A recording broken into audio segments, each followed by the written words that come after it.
اور میں اور آپ اگر احادیث کے مجموعے کا جائزہ لیں تو خوف خدا کے اندر ایک اضافی عمل بھی شامل ہے. وہ کیا ہے؟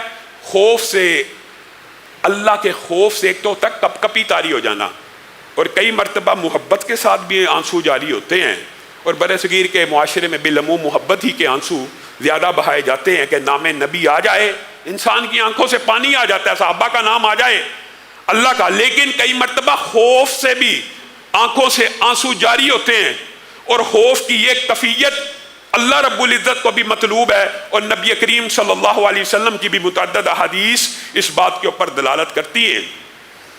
افمن ھذا الحدیث تعجبون، یہ جو اب آیت اتری تو جو اصحاب صفہ کے صحابہ تھے وہ زارو کتار رونا شروع ہو گئے کہ اللہ تعالیٰ کہہ رہا ہے وَلَا تَبْكُونَ، تم روتے نہیں ہو، اور کہہ رہا ہے وَتَضْحَكُونَ، اور تم ہنستے رہتے ہو.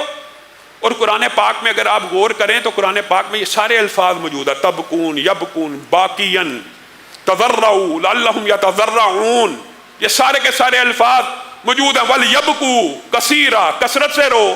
گویا یہ عبادت خوف خدا میں یہ رونا اللہ کو بھی مطلوب اور مقصود ہے. جب یہ صحابہ زارو کتار روئے تو نبی محترم صلی اللہ علیہ وسلم کی آنکھوں میں بھی آنسو آ گئے، اور صحابہ کو آ کے تسلی کروائی کہ میرے ساتھیوں، میرے صحابہ، نبی کریم صلی اللہ علیہ وسلم کہہ رہے ہیں، کوئی مولوی یا مفتی نہیں کہہ رہا. اللہ کے ہاں امید یہ ہے جو اللہ کے خوف سے روتا ہے اللہ تعالیٰ اس کے گناہوں کو معاف کرے گا، اور اگر تم گناہ کرو گے ہی نہیں تو اللہ ایک ایسی قوم لائے گا جو گناہ کر کے اس کے اوپر نادم ہوگی، اس کے اوپر روئے گی. اور اگر آپ باقی احادیث کو دیکھیں تو یہ صحیح احادیث سے بات ثابت ہے، اور اس باب میں بعض روایات ضعیف بھی ہیں، لیکن جب صحیح احادیث سے کوئی بات ثابت ہو جائے تو ان کی تائید میں ضعیف حدیثوں کو بھی بیان کیا جا سکتا ہے. صحیح حدیثیں موجود ہیں. نبی کریم صلی اللہ علیہ وسلم نے فرمایا 2 قطرے اللہ کو بڑے محبوب ہیں. ایک خون کا وہ قطرہ جو اللہ کے راستے میں گر گیا، میدان جہاد میں مسجد کے لیے نماز پڑھتے ہوئے آتے ہوئے ایکسیڈنٹ ہو گیا، خون کا قطرہ گر گیا، اللہ کی راہ میں گرنے والا خون کا قطرہ. شاید اس کی سکت تو ہم نہیں رکھتے. جہاد کے اوپر ویسے پابندی ہے پوری دنیا میں، جہاد کا کوئی نام لے مولوی اس کو اٹھا کے لے جاتے ہیں، لیکن جو دوسرا قطرہ ہے وہ بہانے میں کیا عذر مانے ہیں، کیا چیز مانے ہیں؟ اللہ کی قسم کثرت سے گریہ زاری، نوحہ. بلکہ بعض محدثین نے تو یہ بھی لکھ دیا کہ حضرت نوح کا نام نوح اس لیے پڑا تھا کہ اللہ رب العزت کی بارگاہ میں آ کے زارو کتار رویا کرتے تھے. وہ 2 قطرے اللہ کو بڑے پسند ہیں، ایک وہ قطرہ جو خون کا اللہ کے راستے پہ گرا، اور دوسرا جو آنکھ سے نکلا کس کے لیے؟ اللہ کے خوف میں، اور زمین پہ گر گیا. اور دیگر روایات کے الفاظ آپ سن کے حیران رہ جائیں گے.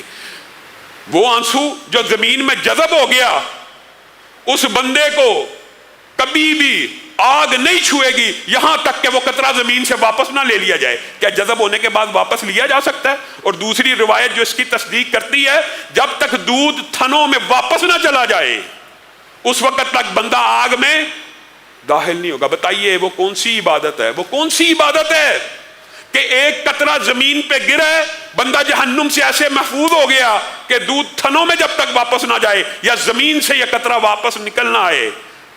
اسی لیے بعض روایات کے الفاظ یہ بھی ہیں کہ جہنم کے اوپر سے، پل صراط کے اوپر سے جب آنسو بہانے والے، دنیا میں رونے والے، گریہ زاری کرنے والے اللہ کے خوف کی وجہ سے جب وہاں سے گزر رہے ہوں گے تو جہنم پکار اٹھے گی، جہنم پکار اٹھے گی، گزرو گزرو، تیزی سے گزرو، تمہاری آنسوؤں نے میری آگ کو ٹھنڈا کر دیا ہے.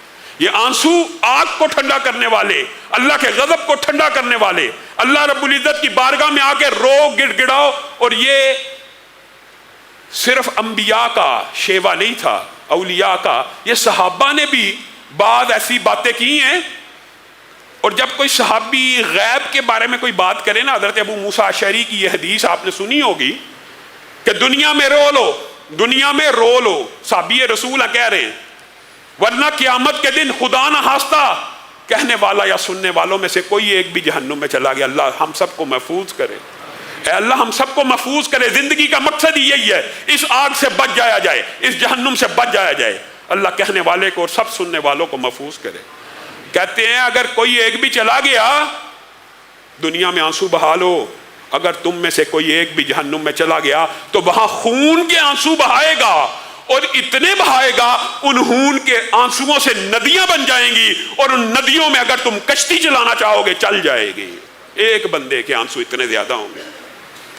اور جب امور غیبیہ کے اندر سے صحابہ کسی چیز کو بیان کریں تو طلباء تو یہ بات جانتے ہیں، لیکن آپ کو بھی سمجھ لینی چاہیے، وہ حکماً مرفوع ہوتی ہے۔ گویا انہوں نے نبی کریم کے ساتھ بات منسوب تو نہ کی، لیکن یقینی اور بدیہی طور پہ انہوں نے نبی کریم سے سنی ہوگی، ورنہ قیامت کے احوال کو اپنی طرف سے کیسے بیان کر سکتا ہے کوئی صحابی؟ تو یہ حدیث حکماً مرفوع بھی ہوتی ہے۔ اور اسی لیے بعض صحابہ نے، پہلے میں آپ کے سامنے 3 روایتیں رکھوں گا اور پھر چوتھی کی تائید میں کچھ بات کر کے اپنی بات کو ختم کروں گا۔ نبی کریم صلی اللہ علیہ وسلم اور بنیادی طور پہ اللہ بھی انسان سے یہ چاہتا ہے کہ بندہ خوف خدا میں روئے، اور اپنے آپ پہ یہ کیفیت طاری بھی کرنی چاہیے۔ یہ کیفیت کئی مرتبہ ایسا ہوتا ہے کہ عبادات کئی مرتبہ انسان کو وہ لطف نہیں دیتی جب تک انسان ان کو اپنے اوپر طاری نہ کرے۔ تو رونے کی بھی بات ہو سکتا ہے کچھ لوگوں کے لیے اجابت والی ہو، لیکن رونے کی بھی کیفیت اپنے اوپر طاری کرنی چاہیے، کیونکہ بعض صحابہ اس بات کو بیان کرتے ہیں کہ کسی بندے کو اگر رونا نہ آئے تو وہ اس عالم میں جانے کے لیے کم از کم اپنی شکل تو رونے والی بنائے، اپنے دل کی کیفیت تو رونے والی بنائے۔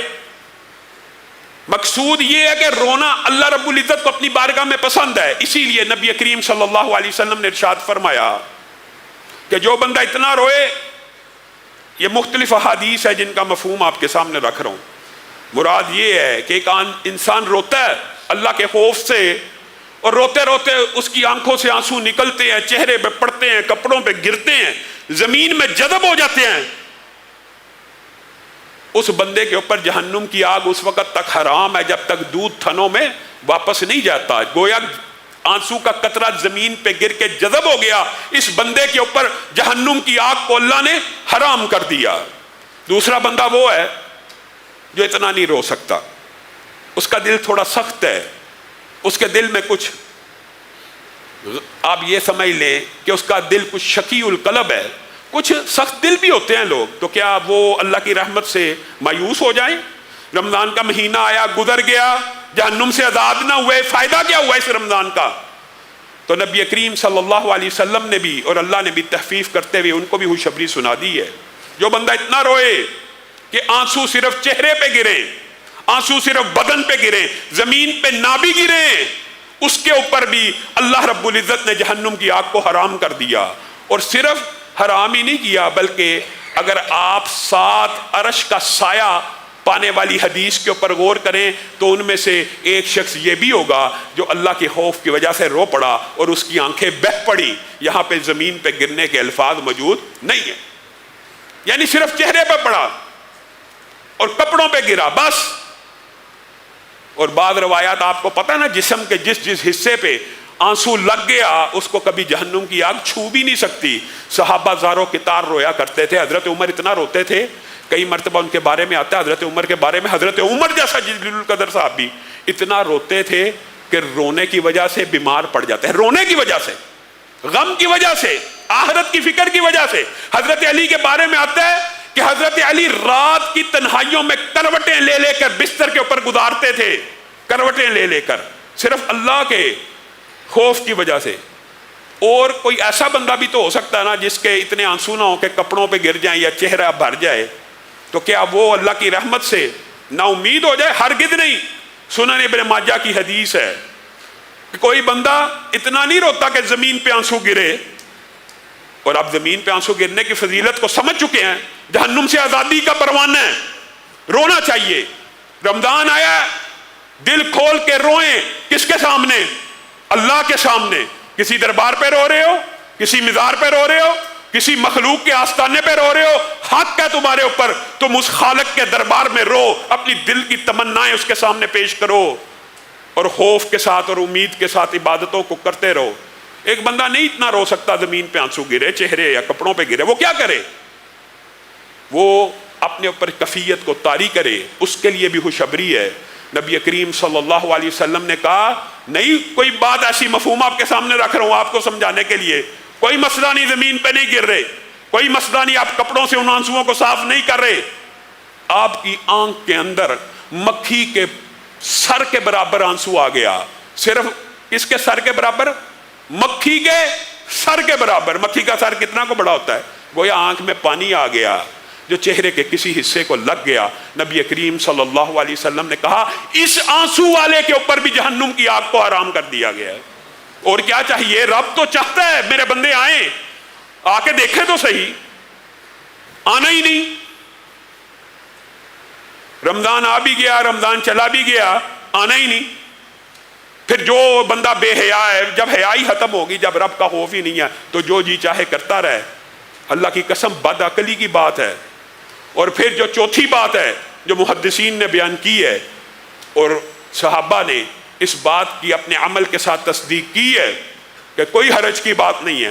ہو سکتا ہے کوئی بندہ اتنا شقی القلب ہے اس کو سرے سے رونا ہی نہیں آ رہا, نہ آنسو زمین پہ گر رہے ہیں, نہ کپڑوں سے پونچھ رہا ہے, نہ آنکھ میں مکھی کے برابر آئے کہ کچھ پلکوں پہ یا چہرے پہ کہیں لگ جائیں. وہ کیا کرے؟ وہ اپنا چہرہ رونے والا بنا لے. اللہ کے ہاں امید ہے صرف رونے والا چہرہ بنانا.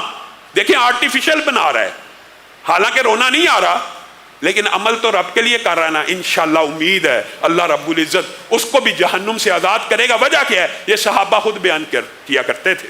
حضرت ابو بکر کا بھی یہ قول موجود ہے کہ جس کو رونا نہ آئے وہ رونے کی شکل بنائے. اور حضرت عمر کا واقعہ آپ سب نے سنا ہے, بدر کے حوالے سے آپ کے سامنے جمعے میں تفصیل سے جب یہ واقعہ رکھا تھا کہ حضرت عمر جب پیش ہوئے, نبی کریم اور حضرت ابو بکر رو رہے تھے, تو حضرت عمر نے کیا الفاظ کہے تھے؟ جو عمل جو بات رسول اللہ کے سامنے کہہ دی جائے وہ بھی حدیث تقریری بن جاتی ہے. کیا کہا تھا؟ مجھے یہاں تو بتلا دیجئے کہ روتے کیوں ہیں, تاکہ میں بھی رونا شروع کر دوں, اور اگر مجھے اس بات پہ رونا نہ آئے تو میں اپنی شکل رونے والی بنا لوں آپ کی اتباع میں, آپ کی پیروی میں. گویا اللہ کے لیے رونے کی صرف شکل بنا دینا بھی اللہ رب العزت کو اتنا محبوب اور پسند ہے کہ اس کے اوپر بھی اللہ رب العزت جہنم کی آگ کو حرام کر دیتے ہیں. میرے بھائیو, یہ خوف خدا آتا کیسے ہے؟ آنا کہاں سے ہے؟ وہ کون سی باتیں ہیں کہ جن کو ہم پڑھیں, سنیں, سیکھیں تو دل میں خوف خدا آئے؟ پہلی بات, آپ کا یہ عقیدہ ہونا چاہیے جو کچھ اس جلد کے اندر موجود ہے یہ بات سچی ہے. اگر آپ کا یہ عقیدہ بن جائے گا یہ بات سچی ہے, تو پھر آپ جہنمیوں کے حوال پڑھیں گے تو اللہ کی قسم آنکھیں بہہ پڑیں گی. ابھی وہ وقت نہیں آیا مومنوں کے اوپر کہ ان کے اوپر یہ آیات پڑھی جائیں اور ان کے دل کانپ نہ اٹھیں اور وہ رو نہ پڑے اور وہ سجدوں میں نہ گر پڑے. یقین آئے گا. اگر یقین ہے تو ان آیات کا مطالعہ کیجیے, عذاب کا, فکر آخرت کا, جہنم کا. اور پھر حدیث کو جو بندہ وحی الہی نہیں سمجھتا وہ بے ایمان ہے, اس نے دین کے حصے کا انکار کر دیا. حدیث بھی اسی طرح اوتھینٹک ہے جس طرح یہ قرآن اوتھینٹک ہے. تو حدیث سے بھی کیسے خوف خدا آئے گا؟ پھر اس کے لیے دو ابواب ہیں. ایک ہے یاد موت, موت کو ہر وقت یاد کرنا, اور یہ رسول اللہ کی اس بارے میں کثرت سے حدیثیں موجود ہیں. اور دوسری بات عالم برزخ, قبر, عذاب, جہنم. انشاءاللہ اسی حوالے سے چند گزارشات کو آپ کے سامنے رکھیں گے کہ خوف خدا جو اس رمضان کا مقصد ہے, جو رمضان ہم سے چاہتا ہے, جو روزہ ہم سے چاہتا ہے, وہ کن امور کو یاد کر کے رسول اللہ نے وہ دو باتیں, ایک موت کے حوالے سے اور ایک قبر کے حوالے سے جو کثرت سے بیان کی ہیں, کوشش کریں گے ان دو باتوں کو آئندہ آنے والے دروس میں آپ کے سامنے رکھیں.